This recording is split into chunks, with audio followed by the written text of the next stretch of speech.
Dear students, let us first start this lesson, simple machine, from the first point for today's class, a wedge.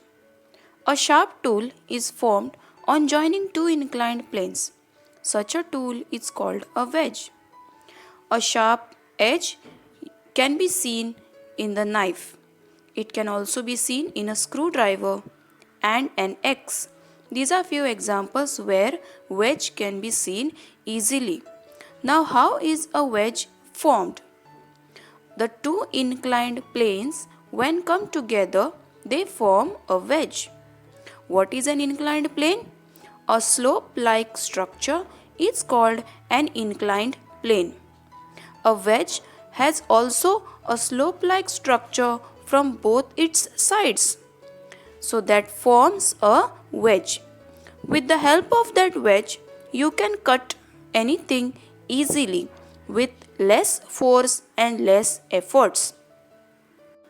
A wedge is used for breaking an object into two pieces or separate objects stuck together. An axe, a knife, or a chisel are some examples of this simple machine. A needle and a nail are also kinds of wedge. Since a wedge has a sharp edge, it can be easily penetrated into any substance.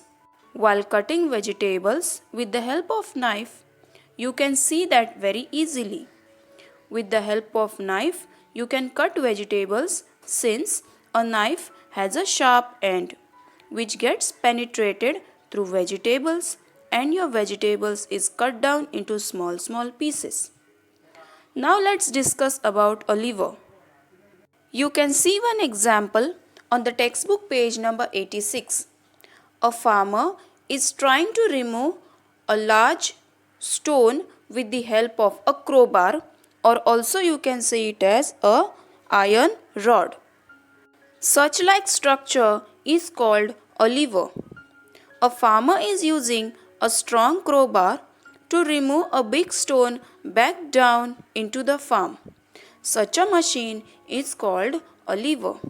This is obviously a simple machine since it is made up of only three parts. Now, which are the three parts here?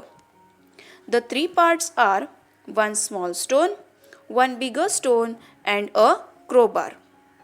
These are called as load, effort, and fulcrum. The bigger stone is the load. The smaller stone under the crowbar is called the fulcrum, and the effort means the crowbar which is used to remove the load.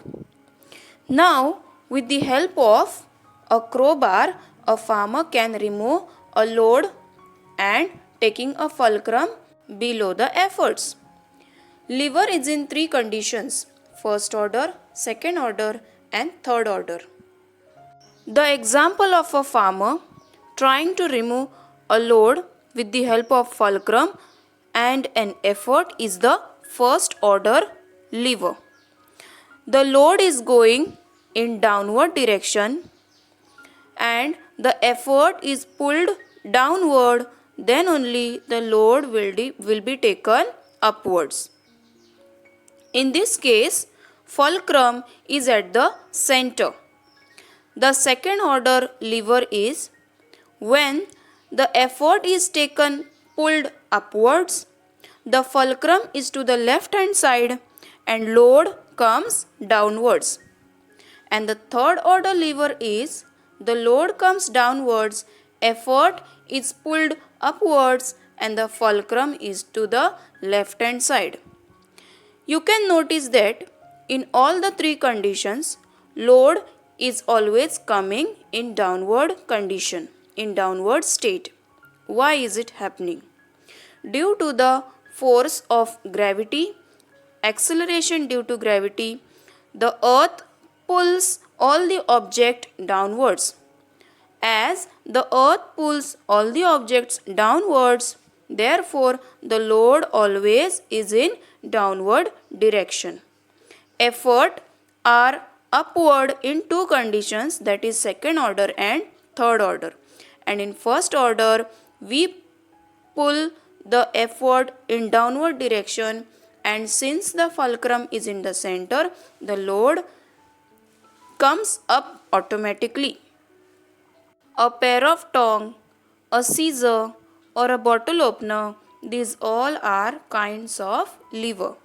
They are either in first order, either in second order, or either in third order. Thank you.